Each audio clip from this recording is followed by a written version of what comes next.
बहुत गई थोड़ी रही नारायण अब चेत, काल चिरैया चुग रही निश दिन आयु खेत। आयु कम हो रही है। लोग बड़े कमाल के हैं, मकान तो यहाँ बनाते हैं, दुकान यहाँ सजाते हैं, घर यहाँ सजाते हैं, पैसे बैंक में यहाँ जमा करते हैं, परंतु खुद को देखो तो मृत्यु की तरफ भागे जा रहे हैं, भागे जा रहे हैं, भागे जा रहे हैं। दूसरा काम होगा कि नहीं इसमें तो शंका है, पर मरना होगा कि नहीं इसमें कोई शंका नहीं है, वो तो होगा ही। रावण आया मारीच के पास और कहा कि मुझे अब सीता जी का अपहरण करना है और तू रूप बदलने की विद्या में बड़ा निपुण है, चल मेरे साथ। तो मारीच ने इनकार कर दिया। रावण ने मयान में से तलवार खींची, मारीच की गर्दन पर रखी कि चलता है कि नहीं चलता, बोल, नहीं तो इस तलवार से तेरी गर्दन उड़ा दूंगा। अब मारीच ने सोचा कि ना बोलता हूं तो ये मारेगा और हाँ बोलता हूं तो भगवान के हाथ से मरूंगा, मरना जरूर है। निर्णय मुझे करना है कि राम जी के हाथों मरूं कि रावण के हाथों मरूं, ये फैसला मुझे करना है। तो मारीच ने निर्णय करने में देर नहीं की कि जब मरना ही है तो रावण के हाथ से क्यों मरूं, भगवान के हाथ से मरकर मुक्ति पालूं। मारीच ने तो निर्णय कर लिया कि मुझे भगवान के हाथों ही मरना है बस। और भगवान के हाथों से तीर लगा, गति दिनी जो जाचत जोगी, उसको योगियों को भी दुर्लभ गति मिल गई। तो मारीच ने फैसला कर लिया, उसी प्रकार प्रत्येक मनुष्य को फैसला करना है कि मुझे अपना जीवन कैसा बनाना। नरसिंह मेहता को देखो कैसा प्रेमी जीवन था, नानी बाईरो मायरो राजस्थान में तो बहुत प्रसिद्ध है। नरसिंह मेहता भगवान को प्यार भरा उलाना देते हैं। नरसिंह मेहता भगवान को कहते हैं कि प्रभु मीरा कहीं थारी मासी लागे, मीरा कहीं थारी मासी लागे, जिणरा बिखरा टारिया रे, उसके विघन तूने टाल दियो, तेरी मौसी लगती है। प्यार भरे उलाने दिए, विषरा प्याला राणा रे भेजा, राणा ने विष का प्याला भेजा और विष अमृत कर डारिया रे, तूने विष अमृत कर दिया। और भीलनी शबरी के बारे में कहते हैं नरसिंह मेहता भगवान को, भीलने कहीं थारी बुआ लागे, जिणरो जूठन खायो रे, उसके जूठे बेर तू खा गया और भीलनी तेरी बुआ लगती है क्या। कैसा प्यार भरा उलाना है। कर्मा कहीं थारी काकी लागे, जिणरो खींचड़ खायो रे, धावड़ी यारो पर्दो करियो, रुचि रुचि भोग लगायो रे। कैसा नरसिंह मेहता का भगवान के लिए प्रेम था, आप सोचो जरा। कह नरसीलो सुन सांवरिया, आनो है तो आओ रे, शादी ब्याह में भूंडा लागा, यूं कहीं लाज गंवाओ रे। तू क्यों अपनी लाज गंवाता है और हमारी लाज गंवाता है, आजा। हे आपने शायद सुना होगा, तो मैंने तो सुना कि अखबारों में भी एक घटना छपी थी कि कोई फिल्म का गाना होगा तो वो सीडी के द्वारा बजाकर कॉलेज के युवक युवतियां डांस कर रहे थे। झलक दिखला जा, एक बार आजा आजा, ऐसा कोई गाना होगा, मुझे पता नहीं, पर मैंने सुना कि ऐसा एक गाना। मुझे इसकी एक लाइन सुनाई किसी ने कि ये गाना सीडी के द्वारा बजाकर कॉलेज के लड़के और लड़कियां डांस कर रहे थे। झलक दिखला जा, एक बार आजा आजा आजा, ऐसा गा रहे। तो हुआ क्या पता है आपको, आसपास जितने भूत प्रेत रहते थे ना, उनको ऐसा लगा कि हमको बुला रहे हैं, आजा आजा आजा, झलक दिखला जा। तो आ गए, उनमें घुस गए लड़के लड़कियों जो डांस कर रहे थे। अब वो निकले कि नहीं निकले मुझे पता नहीं, पर घुसे जरूर थे उनमें। अरे इससे तो भगवान का नाम जपते तो भूत पिशाच निकट नहीं आवे, महावीर जब नाम सुनावे, नासे रोग हरे सब पीरा, जपत निरंतर हनुमत बीरा। ऐसे तो ये करते तो वो आते ही नहीं।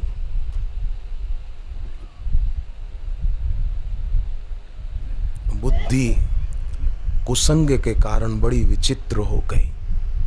इसलिए जीवन में सत्संग चाहिए, जीवन में सत स्वरूप भगवान का नाम चाहिए, और वो भगवान का नाम गुरु से दीक्षा में मिल जाए, गुरु के मुख से मिल जाए। उसकी बड़ी भारी महिमा है, बहुत महिमा है। स्कंद पुराण में वर्णन आता है, ते नराः पशवो लोके किम तेषां जीवने फलम ये नैर्लब्ध्वा हरेर दीक्षा ना चिंतो वा जनार्दना। ये स्कंद पुराण का वचन है कि जिसके जीवन में भगवान के नाम की दीक्षा नहीं है, ते नराः पशवो लोके, वो नर रूप में पशु हैं, पशु। किम तेषाम जीवन फलम, उनका जीवन सफल कैसे होगा। ये नैर्लब्धा हरेर दीक्षा, हरि नाम की दीक्षा नहीं है, दिशा नहीं है। और बोलते हैं ऊपर से ये तो साइंस का युग है, कोरी भावना की बातों से क्या होगा, ये विज्ञान का युग है भाई। अरे भाई विज्ञान का युग है तो भी क्या आइंस्टीन से तुम ज़्यादा जानते हो क्या, जो बोलते हैं साइंस का युग है। तो आइंस्टीन भी बोलते थे कि हम गणितज्ञों का गणित जहाँ नहीं पहुँचता वो कोई सर्वसमर्थ ईश्वरीय सत्ता है। ये आइंस्टीन के वचन है।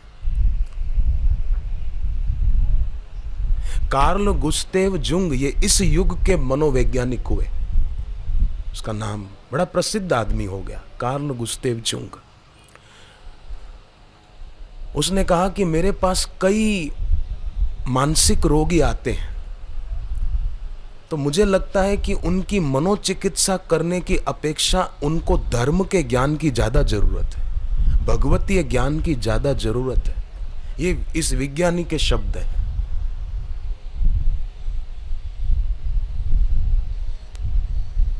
विज्ञान व्यक्ति को गति दे सकता है, विज्ञान व्यक्ति को दिशा नहीं दे सकता। साहब, दीक्षा ही दिशा देती है, विज्ञान गति देगा। हवाई जहाज जा रहा था उड़ान भरता हुआ, अचानक एयर होस्टेस ने पैसेंजरों को सूचना दी कि एक बड़ी बुरी खबर है। पैसेंजर डर गए, एसी में बैठे थे, पसीना आने लगा, धड़कन बढ़ गई, घबराने लगे। एयर होस्टेस ने कहा कि बुरी खबर यह है कि दिशा सूचक यंत्र बिगड़ गया है, हम कहाँ जा रहे हैं पता नहीं चल रहा, और प्लेन कहाँ उतारना है ये भी पता नहीं चल रहा। बड़ी बुरी खबर है, क्या करें। पैसेंजर और घबराए कि अब, पर परिचारिका बोली कि एक अच्छी खबर भी है साथ में। पैसेंजर खुश हुए कि जल्दी बताओ अच्छी खबर क्या है।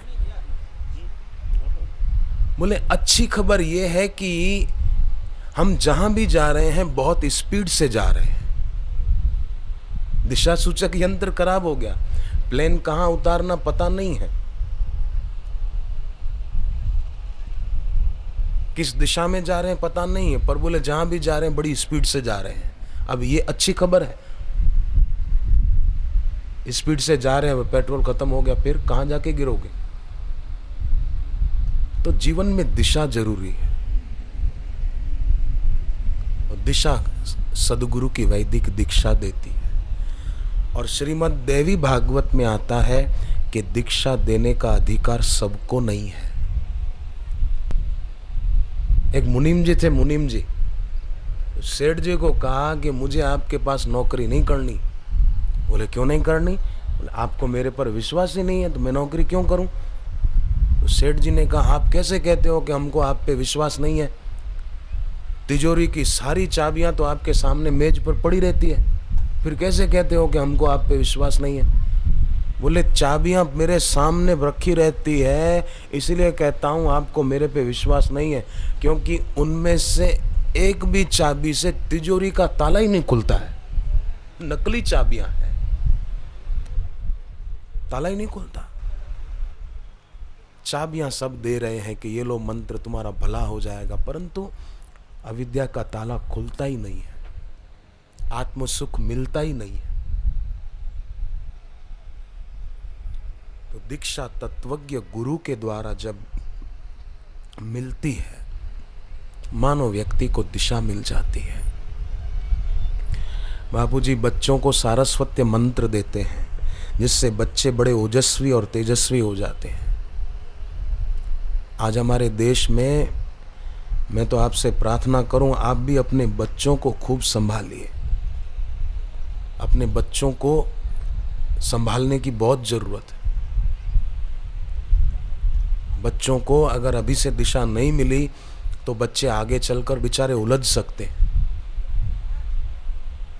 बच्चों को बचपन से ही सारस्वत मंत्र मिल जाए, अभी पढ़ते हैं तो विद्या के क्षेत्र में बच्चों को ज़्यादा सफलता मिलेगी, माँ बाप का नाम रोशन करेंगे। बहुत जरूरत है।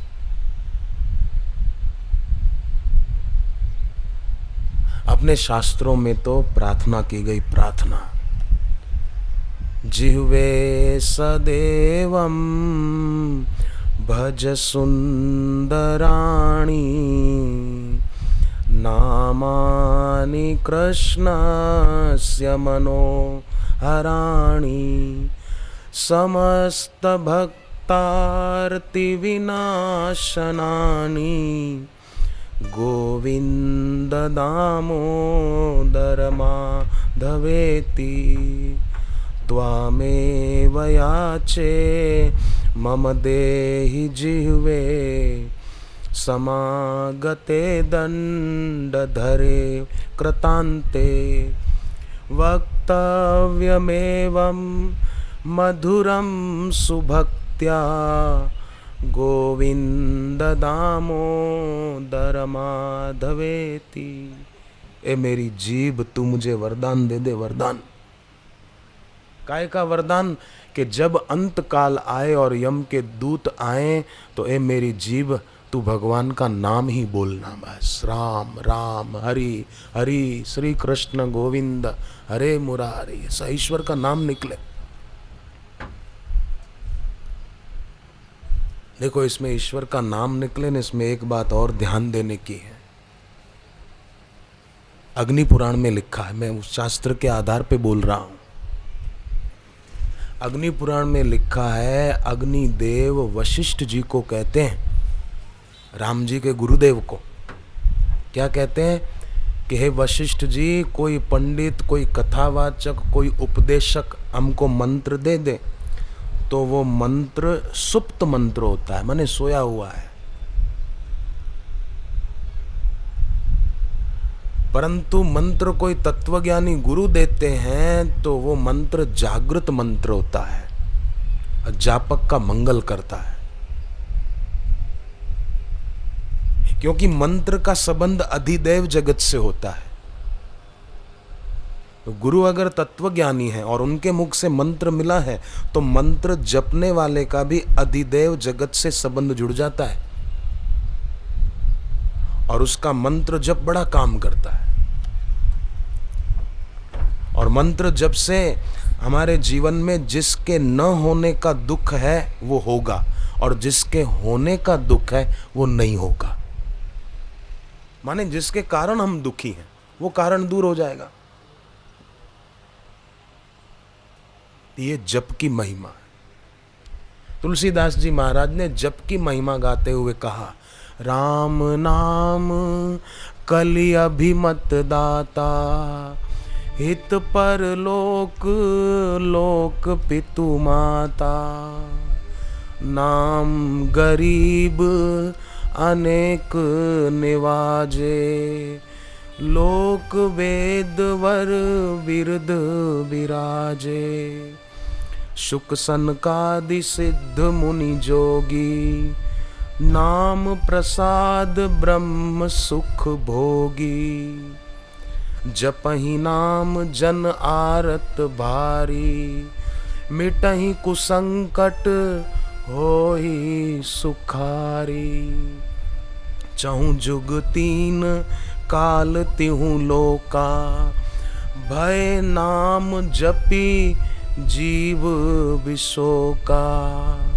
सुमिरि पवन सुत पावन नाम, अपने वश करी राखे राम। कहो कहाँ लगी नाम बड़ाई, राम न सकहीं नाम गुण गाई।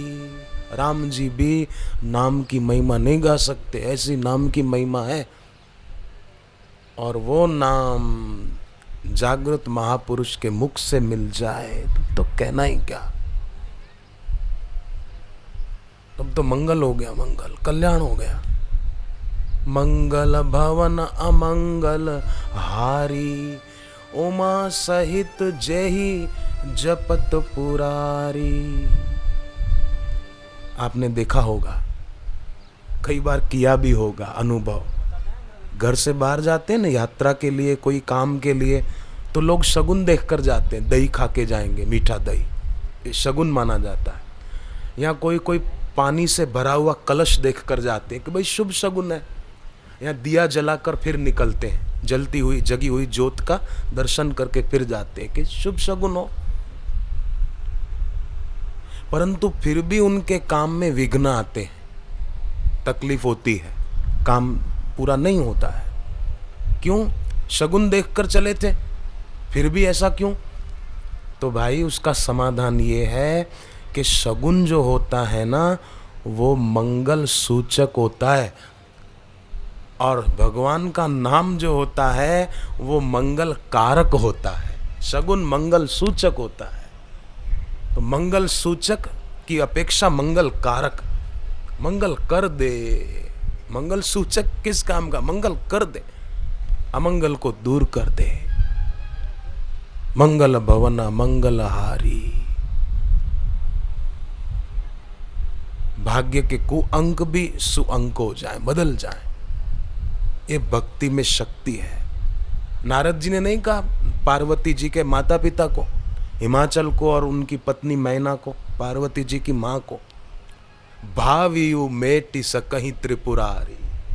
भगवान व्यक्ति के भावी को भी मिटा सकते हैं, बदल सकते हैं।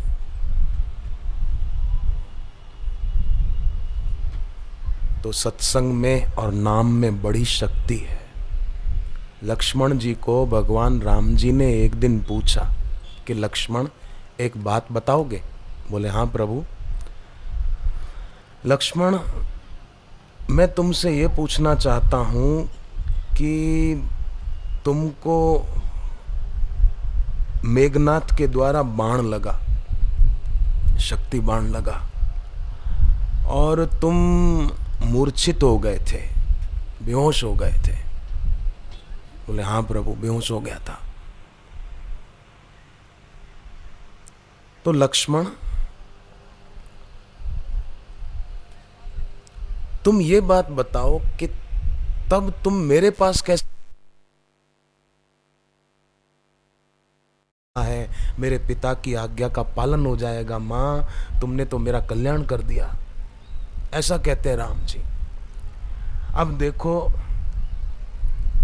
जब भरत जी लौट कर आए तो भरत जी अपनी मां को, भरत जी की जननी कैकेयी जी है ना, भरत जी कैकेयी जी को मां नहीं कहते, क्योंकि भरत जी संत हैं।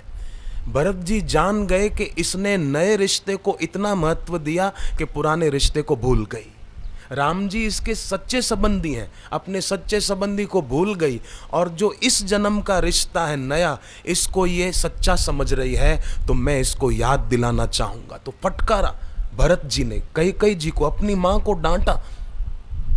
गरी न जीह मुख पड़े उन कीड़ा, तेरी जीभ क्यों नहीं गल गई? मां को ऐसा कहते हैं भरत जी। गरी न जीह, तेरी जीभ क्यों नहीं गल गई? मुख पड़े न कीड़ा, तेरे मुंह में कीड़े क्यों नहीं पड़ गए?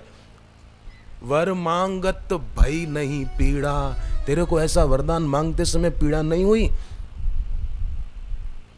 तेरी जीभ क्यों नहीं गल गई? ऐसा कहते हैं भरत जी अपनी मां को। खूब फटकारा, खूब फटकारा। और तब क्या हुआ कि कैकेयी जी सोचने लगी कि अरे मैंने भूल कर दी। उनको राम जी के वचन याद आने लगे कि राम जी मेरे को जननी जननी कह रहे थे और मैं सोच रही थी कि ये मेरे बेटे नहीं है, भरत मेरा बेटा है। मैं नए रिश्ते को महत्व दे रही थी। मुझे कितना घाटा हुआ। पति से परित्यक्ता हुई, समाज द्वारा तिरस्कृता हुई और पुत्र द्वारा संबंध की अस्वीकृति। मां कहने से इनकार कर दिया उसने। कितना मुझे नुकसान हुआ। कैकेयी जी को तब राम जी की याद आने लगी। उनकी आंखों के आगे राम जी दिख रहे थे कि लगता है उन्होंने मुझे सही बात कही थी, उनका संबोधन सही था वास्तव में। कैकेयी जी बार बार सोचने लगी। और जब राम जी अयोध्या लौट कर आए ना, तो राम जी आए माँ कैकेयी जी के पास और कहा कि क्यों माँ, मैं जब वन जा रहा था तो तुमको कहा था मैं तुम्हारा बेटा हूं, अब विश्वास हुआ कि नहीं हुआ? सच्चे संबंधी कौन है? उसका मतलब ये नहीं कि घर में कोई वैमनस्य को बढ़ावा देना है कि तुम हमारे संबंधी नहीं हो, नहीं नहीं, परंतु उसकी याद भूलनी नहीं है। तो कैसे बनी रहेगी? कि उसके नाम जप के द्वारा। उसका नाम जप खूब होना चाहिए, खूब होना चाहिए। देखो, रुपया कमाते हैं ना तो रुपया खर्च भी होता है ना? सब्जी लाना है, फ्रूट लाना है, कपड़े खरीदने हैं, साबुन तेल लाना है और जीवन जरूरी चीजें। रुपए खर्चते भी हैं, फिर कमाते हैं, फिर खर्चते हैं, फिर कमाते हैं। तो रुपए तो खर्च होने के बाद आदमी दूसरे कमा सकता है, परंतु समय खर्च होने के बाद दूसरा नहीं कमा सकते। इसमें किसी को शंका हो तो बोलो। समय दूसरा नहीं ला सकते, नहीं प्राप्त कर सकते। श्वास जो खर्च हो गए वो दूसरे नहीं पा सकते। ऐसे कीमती श्वास, ऐसा कीमती समय है, पर वो लोग यूं ही गंवा देते। मैच देखने बैठते, मैच। तो इसमें अपना समय न गंवाएं, अपना उतना समय जप में लगाएं, मंत्र का जप करें। आइंस्टीन जब बचपन में पढ़ते थे ना, तो दूसरे लड़के उनको बुद्धू कहकर चिढ़ाते थे। कई बार तो उनकी शर्ट के पीछे एक चिट लगा देते, उस पर लिखा होता था फूल आदि आदि, ऐसा कुछ लिखा होता, और सब हंसते रहते थे, मजाक उड़ाते थे। पर उनको लगन लगी और प्राण शक्ति बढ़ाने के प्रयोग किसी संत के सत्संग में समझ लिए और वो गणितज्ञ हो गए, विज्ञानी हो गए, कितने बड़े हो गए। एक दूसरा विद्यार्थी था, उसको भी स्कूल से शिक्षक ने निकाल दिया, कल से स्कूल नहीं आना, थप्पड़ मार के भगा दिया। अब उसकी माँ ने उसको पढ़ाया लिखाया, और वही विद्यार्थी थॉमस आल्वा एडिसन, 1000 आविष्कार किए उस आदमी ने, जिसको बचपन से स्कूल से निकाल दिया गया था। बचपन में कैसी लगन लगी। देखो भाई, बीज में कितनी शक्ति है, कितना बड़ा वृक्ष हो सकता है, ये बीज को पता नहीं होता। उसी प्रकार मनुष्य में कितनी शक्ति है, वो क्या हो सकता है, ये मनुष्य को पता नहीं है। बेकार में डरते रहते हैं। मूल नक्षत्र में जन्म हुआ है, इसकी ये विधि करनी होगी। अरे एक ही समय में कई बच्चे पैदा होते हैं पूरी दुनिया में, इसमें कोई ना नहीं कह सकता। तो उनमें से एक विद्यार्थी, एक लड़का पढ़ लिख कर बड़ा ऑफिसर बन गया, मंत्री बन गया, बड़ा उद्योगपति बन गया, बैंक मैनेजर बन गया। और एक विद्यार्थी, एक लड़का ऐसा भी जो स्टेशन पे मजदूरी कर रहा है। तो एक ही समय में जन्मे, तो सब ऐसे होने चाहिए थे? नहीं। आत्मविश्वासी भाग्य को अपने पुरुषार्थ का दास समझता है, दास, और उसको अपना इच्छानुवर्ती बना लेता है। आत्मविश्वास। तो पूज्य बापू के सत्संग से आत्मविश्वास बढ़ता है, भक्ति बढ़ती है, सूझबूझ बढ़ती है। कईयों ने मुझे बताया, कई भक्त तो ऐसे मिले कि पहले सिर पर 35-35 लाख रुपए का कर्जा था, पर सत्संग सुना, मन की स्थिति मजबूत हुई, आत्मविश्वास बढ़ा, सुबह जल्दी उठने लगे, जप ध्यान करने लगे, एकादशी आए तो व्रत उपवास करते और वही लोग कर्जे से मुक्त भी हो गए और अभी अच्छा भक्ति भाव वाला जीवन जी रहे हैं, सुखी सफल जीवन जी रहे हैं, सार्थक कर रहे हैं। ऐसे कई लोग मैंने देखे। मैं बिल्कुल, इस संध्या का समय है, झूठ नहीं बोल रहा हूं, भगवान साक्षी है। झूठ वो बोलता है जिसको दूसरों से कुछ लेना है। मुझे आपसे कुछ नहीं चाहिए। मैं आपसे कभी कुछ मांगूं तो आप मुझे मेरे गुरुदेव का शिष्य मत मानना। मुझे कुछ नहीं चाहिए।